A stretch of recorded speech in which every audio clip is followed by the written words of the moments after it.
Hello guys, चला तर मग आज आपण बनवूया लाल चटणी. तुम्ही खाल्ली आहेत का? नसेल खाल्ली तर चला मग बघा आज कशी बनवते. ही आपण सामग्री घेतलेली आहे, त्याला कापून घेतलेली आहे मी. मिरच्या आता एका पाण्यामध्ये भिजवत ठेवत आहे.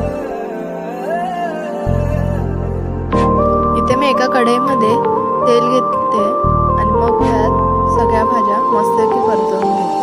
त्यानंतर मिक्सरमध्ये भिजलेले मिरच्या काढून घ्यायच्या आहेत आणि नंतर भाज्या पण काढून घ्यायच्या आहेत. चांगल्यापैकी वाटून झाल्यानंतर एका कढईत जिरा, गरम मसाला टाकून त्याला परतवून घ्यायचं. त्यात चटणी टाकायची आणि छानपैकी त्यांना परतवून घ्यायचं आहे. त्यांना छानपैकी परतवत राहायचं आहे की ती चटणी खायला लागणार नाही आणि मस्तपैकी शिजेल. जेवढे दिवस जास्त परतवू तेवढ्या वेळ ती जास्त टिकते आणि चांगली होते. त्यात आता चवीपुरतं मीठ टाकलेलं आहे.